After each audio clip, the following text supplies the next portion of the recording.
हम एक बुजुर्ग कपल को देखते हैं जो इस वक्त एक पार्टी में जा रहे थे। रास्ते में उनका हर एक बात पे झगड़ा हो रहा था। जो भी टॉपिक उनके दिमाग में आता उस पर बहस छिड़ जाती। उनका ध्यान एक बार के लिए इतना भटक गया कि एक दूसरी गाड़ी से वो टकराने ही वाले थे। जब वो अपने बेटे के घर पहुंचे, लैरी ने जोआन के हाथ में लगी हुई बैंडेज को उसकी शर्ट से छुपा दिया और उसे याद दिलाया कि आज तुम्हें पूरे परिवार को कैंसर के बारे में बताना है। जोआन ने कहा कि मुझे बस एक दिन और चाहिए, क्योंकि वो आज की पार्टी को खराब नहीं करना चाहती थी। परिवार ने उनका बहुत प्यार से स्वागत किया। उनकी शादी को 65 साल हो चुके थे। उन्होंने जोआन को बताया कि बेसमेंट में उसकी पुरानी फोटोज का एक डब्बा मिला है। उनमें से एक फोटो जोआन की पहली शादी की है, जो कि लूक नाम के एक आदमी के साथ थी जो युद्ध में मारा गया। इसी बीच लैरी के गले में अचानक से कुछ अटक गया। उसे सांस लेने में दिक्कत होने लगी। वो जमीन पर गिर गया। कुछ सेकंडों बाद ही लैरी की अचानक से आंख खुली। वो चौंक कर एक ट्रेन में उठा।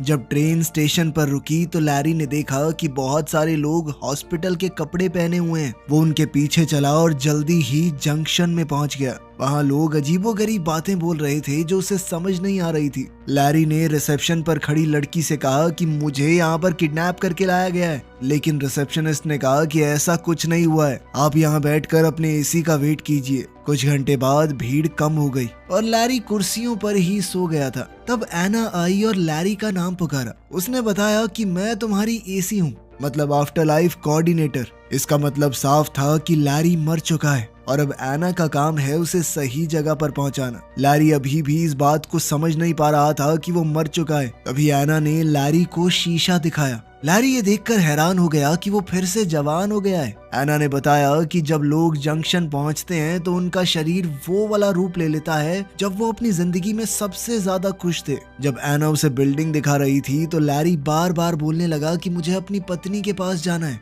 परेशान होकर एना ने उसे एक चमाट दिया ताकि वो रोना धोना बंद करे। मरने के बाद भी रो रहा है, तू पागल है क्या? उसने ये भी बताया कि ये कोई स्वर्ग या नर्क नहीं है, ये बस थोड़े दिन का स्टॉप है जिसे तुम बदल नहीं सकते। एक बार चुन लिया तो चुन लिया। तभी एक अलार्म बजा और लैरी ने देखा कि सिक्योरिटी एक आदमी को पकड़ रही है। एना ने लैरी से कहा कि ये लाल दरवाजे से भाग कर आया होगा, तुम कभी ऐसा मत करना, ठीक है? फिर एना उसे टेम्परेरी रूम में ले गई और उसे अलग अलग धर्मों के हिसाब से आगे की दुनिया दिखाई। लैरी को इस कमरे में 7 दिन तक रहने को मिलेगा, जब तक वो अपनी आगे की जिंदगी को चुन नहीं लेता।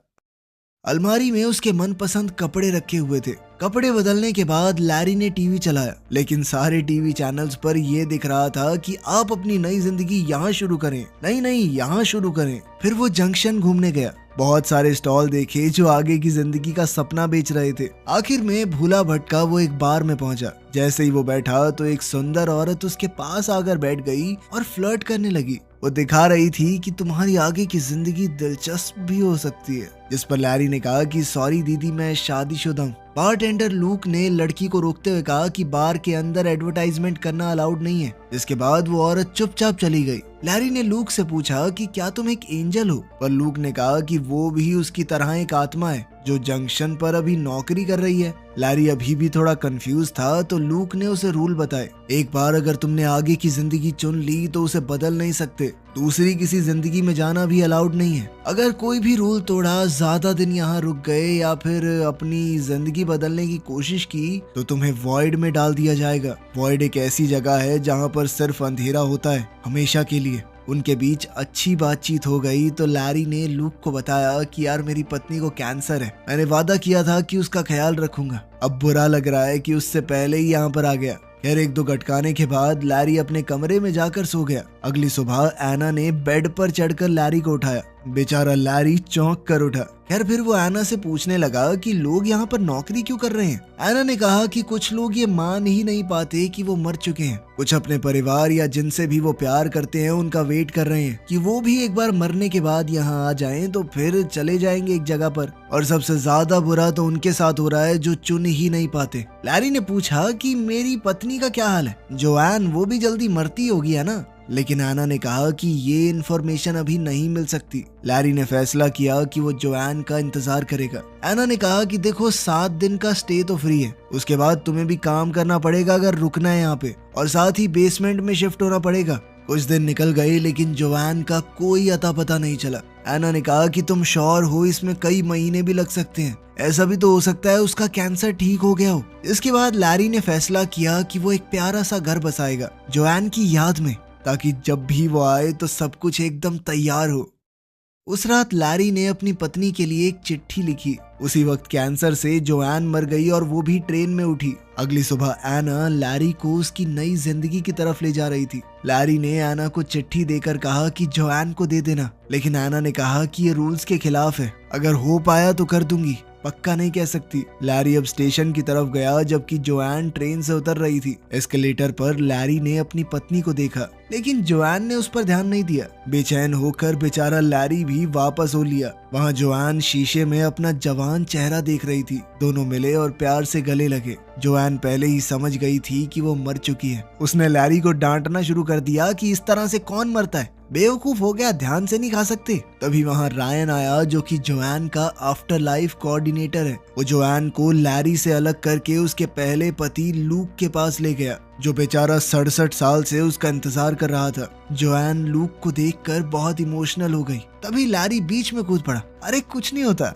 लोग मर जाते हैं यार, नॉर्मल चीज है, चलो बेबी अपनी दुनिया में चलते हैं, नई मैंने चुनी आपके लिए। लेकिन जोआन को समझ नहीं आ रहा था कि ये हो क्या रहा है। जल्द ही उसे पता चला कि उसे दोनों में से एक पति चुनना पड़ेगा, जिसके साथ वो अपनी मनचाही जिंदगी बसा सकती है। तभी रायन सभी रूल्स समझाते हुए उसे कमरे में ले गया। कपड़े बदलने के बाद अब रायन जोआन को उसके ऑप्शन समझा रहा था। तभी लूक वहाँ पर आया। डर के मारे कि उसे दोनों में से एक को चुनना होगा, जोआन ने दरवाजा ही बंद कर दिया। रायन का तो कहना था कि लूक बहुत अच्छा है, वो 67 साल से तुम्हारा यहाँ पर इंतजार कर रहा है। उधर लैरी एना के सामने गुस्सा निकाल रहा था। एना ने बताया कि मेरा और जो रायन है ना, मतलब जोआन का एसी, हम पहले रिलेशनशिप में थे, हमारी लड़ाई हो रखी है ना, तो वो जान के भी तुम्हारे अगेंस्ट बोल रहा होगा। लेकिन लैरी कहने लगा कि मेरी और जोआन की शादी 65 साल की है, इतने साल तो वो लुक्खा लूक जिंदा भी नहीं रह पाया, हमारे साथ बच्चे हुए पूरी जिंदगी बिताई है हमने। उधर जोआन और लूक जंक्शन में वॉक पर गए। वो दोनों थोड़ा अजीब सा महसूस कर रहे थे। अचानक 2 गार्ड्स एक आदमी को पकड़ने के लिए भागे जो अपनी चुनी हुई जिंदगी से भाग रहा था। एक गार्ड ने लूक को हाय कहा और तुरंत जोआन को पहचान लिया, ये कहकर कि आखिरकार आप पहुंच ही गई यहाँ पर। ये सुनकर जोआन को बहुत अच्छा लगा, क्योंकि इसका मतलब साफ था कि लूक उसके बारे में बात करता है। गार्ड्स के जाने के बाद लूक ने जोआन को रूल समझाए और साथ ही अपने प्यार का इजहार कर दिया। उसने कहा कि मैं हर दिन तुम्हारे बारे में सोचता था। वो प्यारी बातें बोलता रहा और उसे किस करने की कोशिश की, लेकिन जोआन पीछे हट गई क्योंकि उसे अजीब लग रहा था। उसने कहा कि मुझे सोचने के लिए थोड़ा वक्त चाहिए और फिर जल्दी से वहां से भाग गई। कुछ ही मिनटों बाद लैरी जोआन के कमरे में घुस गया, बहुत सारे आगे की जिंदगी के ऑप्शन लेकर। जोआन घबरा गई और लैरी पर चिल्लाने लगी। उसने उसे भी वही जवाब दिया कि मुझे अभी थोड़ा वक्त चाहिए सोचने के लिए। वो कहने लगी कि पिछले कुछ दिन मेरे बहुत भारी थे, तुम्हारी मौत के बाद पता है मेरी बेस्ट फ्रेंड की भी मौत हो गई। इस बात से लैरी थोड़ा खुश हुआ, क्योंकि वो वैसे भी उसे खास पसंद नहीं थी। लैरी को याद आया कि स्क्वाट करने से जोआन हमेशा शांत हो जाती थी। बुजुर्ग होने के बाद से जोआन स्क्वाट नहीं कर पा रही थी, इसीलिए अब जवान होकर दोबारा से शरीर में ताकत महसूस करके उसे बहुत अच्छा लगा। उधर लैरी फिर से कुछ खा रहा था और उसका गले में दोबारा से खाना अटक गया। इस बात से जोआन अचानक घबरा गई, लेकिन लैरी हंसने लगा कि मर तो चुका हूँ, मजाक कर रहा था मैं बस। इसके बाद लैरी आराम से बेड पे लेट के रिलैक्स करने लगा, लेकिन जोआन ने उसे लात मार के बाहर निकाल दिया, जिसके बाद उस बेचारे को अपने बेसमेंट वाले कमरे में जाना पड़ा। लेकिन वापस जाते हुए लैरी ने एक बोर्ड देखा जिसके ऊपर मरे हुए सिंगर डीन मार्टिन के शो का प्रमोशन था। जोआन को वो सिंगर बहुत ज्यादा पसंद है, इसलिए लैरी ने एना से शो अरेंज करने को कहा। जब लैरी अपने नए रूम में पहुंचा तो ये देखकर चौंक गया कि कितना छोटा कमरा दिया है उसे। अगली सुबह लैरी जोआन को वेटिंग एरिया में ले गया। वहाँ एना उस सिंगर को गाने के लिए ले आई और खुद पियानो बजा रही थी, लेकिन वो आदमी अजीबोगरीब बर्ताव करने लगा, सीढ़ियों से भी गिर गया। तब उन्हें समझ आया कि ये कोई असली डीन मार्टिन नहीं है, कोई बहरूपिया है, मरने के बाद भी नकल कर रहा है, कितना गंदा आदमी है ये। लूक तुरंत उसके पास आया, उसे खींचकर अपने साथ ले गया और एक मुक्का दे मारा। फिर रायन की मदद से लूक ने जोएन को फूल देने की कोशिश की, लेकिन लैरी ने फिर से बीच में बोलना शुरू कर दिया, ये चीटिंग है, फूल फाल कैसे दे रहा तू, मैं दे रहा हूँ कोई गिफ्ट। दोनों आदमी फिर से झगड़ा करने लगे और अब जोएन को बहुत ज्यादा गुस्सा आ रहा था, तो उसने चिल्लाकर दोनों को चुप करवा दिया। इसके बाद जोएन एना और रायन को अपने कमरे में ले गई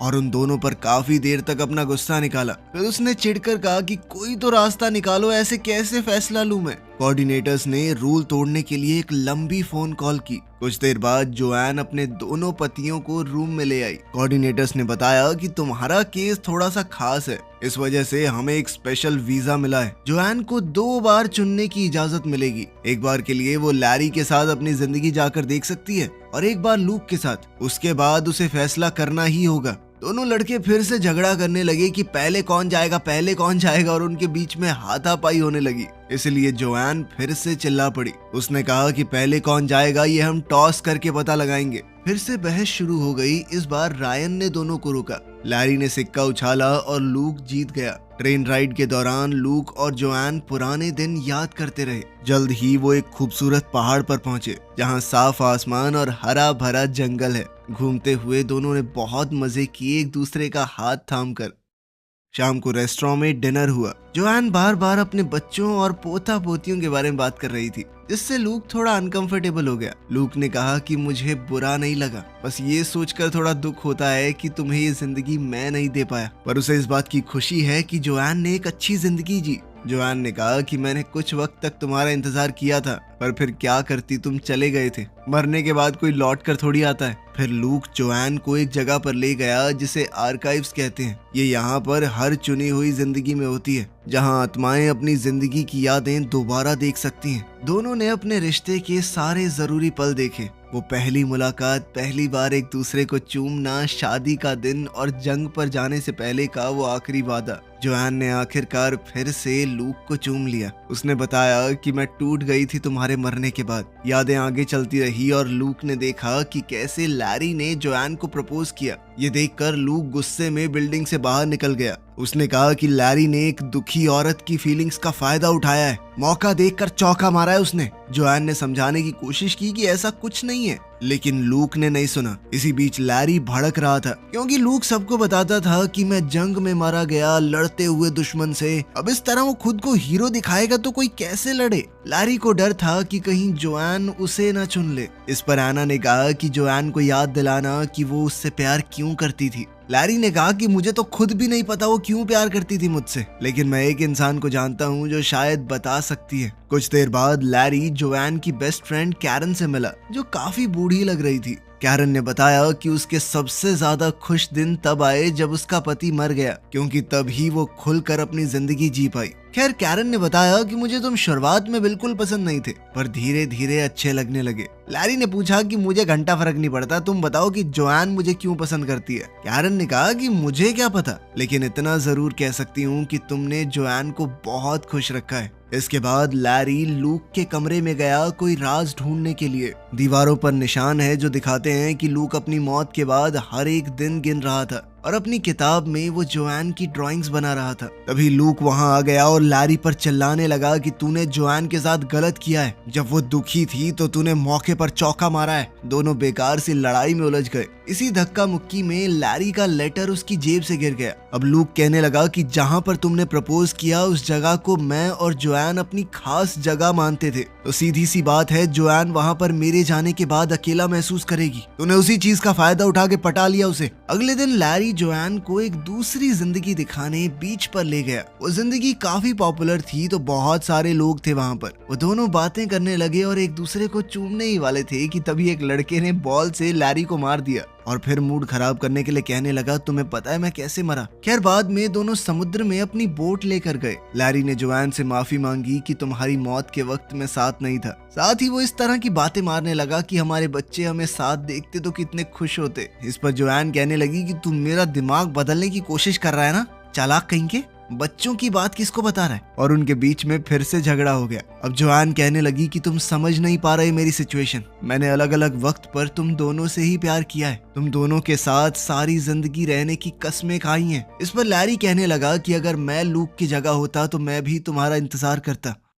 वापस आकर जोआन ने लैरी के साथ अपनी बीती यादें देखना चाहा, पर लैरी ने मना कर दिया। उसका कहना था कि यादों में इंसान खुद को खो सकता है। वो जोआन को इससे बचाना चाहता था। जोआन को लगा कि लैरी डर रहा है कि पता नहीं क्या निकल आएगा। खैर दोनों किनारे पर बैठकर अपनी पहली डेट की बात करने लगे। लैरी ने कहा कि मैं बस तुम्हें हमेशा एक बेहतर जिंदगी देना चाहता था। उधर जंक्शन में लूक को लैरी का वो लेटर मिल गया। उधर जोआन और लैरी अपनी डेट से वापस आए, एक दूसरे को चूमा तो लैरी ने कहा कि मुझे फर्क नहीं पड़ता हम कहाँ पर जाते हैं, बस साथ होने चाहिए। तभी लूक ने लैरी का वो लेटर जोआन को दे दिया। ये पढ़कर जोआन को पता चला कि लैरी तो लगभग चला गया था, बस उसने जाते वक्त उसे देख लिया तो रुक गया। फिर उनके बीच एक और झगड़ा शुरू हो गया। जोआन ने लैरी को सेल्फिश कहकर पुकारा। इस पर लैरी ने कहा तो मैं भी तो तेरी सेकंड चॉइस था, और ये लुक्खा लूक, इसने भी बहुत सारी आत्माओं के साथ गुलू गुलू किए। इस पर लूक गुस्से में चिल्लाया कि 67 सालों में 2-4 आत्माओं के साथ गुलू गुलू कर ली तो क्या हुआ, इंतजार तो मैं जोआन का ही कर रहा था ना, आखिर आत्मा की भी कोई नीड्स होती हैं। अब दोनों कहने लगे कि एक बार चुन लो, बस हमें नहीं पता। लेकिन अभी जोआन को और वक्त चाहिए था, इसलिए कोऑर्डिनेटर्स दोनों आत्माओं को वहां से ले गए। कैरन थोड़ी देर बाद जोआन के पास एक ड्रिंक लेकर आई और तब जोआन फूट फूट कर रोने लगी। कैरन ने उसे संभाला और उसका ध्यान भटकाने के लिए अलग अलग फन बूथ्स पर लेकर गई। जोआन शराब पीते हुए अपनी हालत बताती रही। तब कैरन ने उसे याद दिलाया कि तुम मर चुकी हो। याद है शादी के बाद क्या बोलते हैं कि मैं तुम्हारा साथ दूंगी जब तक मौत हमें जुदा न कर दे। मौत ने जुदा कर तो दिया, इतना क्या सोच रही है, अपने हिसाब से जी अपनी जिंदगी को। उधर बार में लैरी और लूक भी काफी ज्यादा पी रहे थे। 4-4 पैग लगाने के बाद उन दोनों के बीच में भी बॉन्ड बनने लगा। वो एक दूसरे की तारीफ करते हुए कहने लगी कि वो लड़की हमारे लायक नहीं है भाई, हम दोनों बहुत बढ़िया इंसान है यार। अगली सुबह जोआन हैंगओवर में पड़ी थी, लेकिन उसने फैसला बना लिया था। उसने अपने दोनों पतियों को बुलाया और कहा कि मैं बहुत खुशकिस्मत हूँ कि तुम दोनों के साथ जिंदगी बिता पाई, लेकिन अब मैं एक को चुनकर दूसरे के लिए बुरी नहीं बन सकती। मुझे हमेशा गिल्ट महसूस होता रहेगा, इसीलिए मैं तुम दोनों को ही नहीं चुनूंगी। मैं अपनी बढ़िया जिंदगी जी रही हूँ, तुम अपनी जियो। बाद में जोआन तैयार हुई और फैसला किया कि वो कैरन के साथ अपनी आगे की जिंदगी बिताएगी। दोनों दोस्त मजे करेंगे। उधर लैरी ने लूक को बताया कि तुम सही थे, मैंने उस जगह पर इसलिए प्रपोज किया था क्योंकि मैं तुम्हारी यादें जोआन के दिमाग से निकाल देना चाहता था।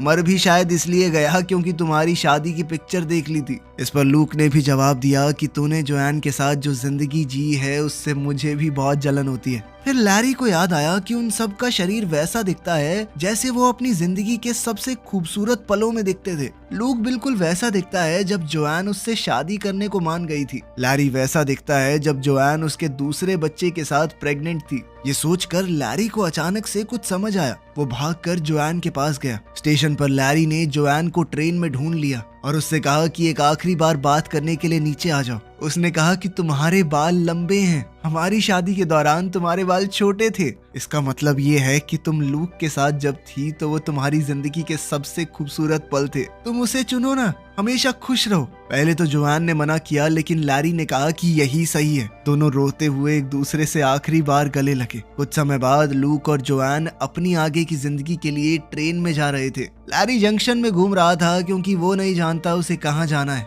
तब उसने देखा कि एना और रायन वापस साथ आ गए हैं और उसे उनके लिए खुशी हुई। उधर लूक और जोआन ने अपनी नई जिंदगी शुरू की। वो एक दूसरे के साथ खुशी खुशी रहने लगे। लेकिन समय के साथ जोआन को डाउट होने लगा। वो अपनी पिछली यादें देखने गई और लैरी से पहली मुलाकात वाली मेमोरी देखी। अगले कुछ दिनों तक लूक जोआन को अलग अलग एक्टिविटीज पर ले गया, लेकिन जोआन को कुछ भी अच्छा नहीं लग रहा था। हर रात वो आर्काइव्स में जाकर लैरी के साथ अपनी जिंदगी को देखती। क्लर्क ने कहा कि इतना ज्यादा यादों में रहना सही नहीं होता, आगे बढ़ना जरूरी है। एक रात लूक ने कहा कि कितनी परफेक्ट जिंदगी है ये, लेकिन जोआन के पास कोई जवाब नहीं था। अगली सुबह लूक फिर से किसी हाइक पर जाना चाहता था, लेकिन अब जोआन टूट गई। उसने कहा कि उसने लूक को चुनकर गलती की। इस पर लूक गुस्सा हो गया और चिल्लाने लगा। जोआन ने समझाया कि मैं तुम्हारे साथ सबसे ज्यादा खुश थी क्योंकि वो जवानी का प्यार था, ना घर के किराए की टेंशन, ना नौकरी की, ना बच्चों की। लेकिन प्यार सिर्फ अच्छे पल नहीं होते, उसमें अच्छी बुरी यादें सब होती हैं। उसने कहा कि तुम 67 साल पुरानी जोआन से प्यार करते हो, लेकिन मैं अब बदल चुकी हूँ। जोआन ने फैसला किया कि वो वापस जाने की कोशिश करेगी, चाहे पकड़ी ही क्यों ना जाए। वो रोते हुए बोली कि मैं तुमसे प्यार करती थी, लेकिन अब लैरी से करती हूँ। कुछ घंटे बाद जोआन भागने का प्लान बनाते हुए चाकू से दरवाजा खोलने की प्रैक्टिस कर रही थी। तब लूक वापस आया और कहा कि मैं तुम्हारी मदद करूंगा। दोनों आर्काइव्स में गए, वहीं पर वो लाल दरवाजा था। अब लूक क्लर्क के सामने दुखी होने का नाटक करने लगा। भाई मेरी जिंदगी बर्बाद हो गई यार, मैं बहुत परेशान हूँ। जैसे ही गार्ड का ध्यान भटका, जोआन चुपके से अंदर चली गई। लूक भी नॉर्मल क्लाइंट बन के अंदर चला गया। दोनों ने अपनी शादी की यादें देखी और एक आखिरी बार अलविदा कहा। जोआन अपनी मेमोरीज के पीछे जाकर लाल दरवाजे में घुस गई, जो उसे अपने बचपन की यादों के कॉरिडोर में ले गया। अलार्म बजने लगा और गार्ड्स आ गए। जोआन जल्दी से भागकर लूक की मौत वाली मेमोरी के दरवाजे में घुस गई। वॉशिंग मशीन के दरवाजे ने उसे लैरी के साथ झगड़े वाली मेमोरी में गिरा दिया। गार्ड्स पास आ रहे थे। जोआन ने दरवाजे को कुर्सी से ब्लॉक कर दिया और जल्दी से ऊपर भागी, जहां उसे अपना पुराना वर्जन दिखाई दिया। बूढ़ी जोआन ने मरते हुए भी लैरी का नाम लिया, जबकि हमारी जवान जोआन बेड के नीचे छुपने की कोशिश करने लगी। गार्ड्स उसके पीछे थे, लेकिन जोआन अब रेंगती हुई ट्रेन ट्रैक्स पर पहुंच गई। टनल से होते हुए वो जंक्शन में वापस पहुंच गई। रिसेप्शन पर वो लैरी के बारे में पूछ रही थी, लेकिन उसी वक्त उसका वांटेड नोटिस आ गया, जिसके बाद उसे दोबारा से भागना पड़ा। बूथ एरिया में वो रायन और एना से टकरा गई। उन्होंने उसे छुपा दिया और गार्ड्स को गलत डायरेक्शन बता दी। जोआन ने पूछा कि लैरी की आगे की जिंदगी कहाँ है, और कोऑर्डिनेटर्स ने जो जवाब दिया उससे वो हैरान रह गई। लैरी को तो जोआन के बिना कोई जिंदगी चाहिए ही नहीं थी। अब वो भागकर जल्दी से लैरी के पास पहुंची, जो बार टेंडर का काम कर रहा था। दोनों ने एक पेग लगाया, जिसके बाद जोआन ने लैरी से कहा कि तुम मेरे साथ चलो, लेकिन मैं पहले ही बता दूं कि मैं रूल तोड़कर यहाँ पर आई हूँ, मेरे साथ फंस सकते हो। लेकिन लैरी ने बिना सोचे समझे हाँ कह दिया। कुछ पलों बाद उन दोनों ने एक ऐसी जिंदगी चुनी जो बिल्कुल उनके शादी वाले घर जैसी है, जिस मोहल्ले में उन्होंने अपनी पूरी जिंदगी बिताई थी। वीडियो पसंद आई तो लाइक कर देना, चैनल को सब्सक्राइब कर लेना। मिलते हैं अगली वीडियो में।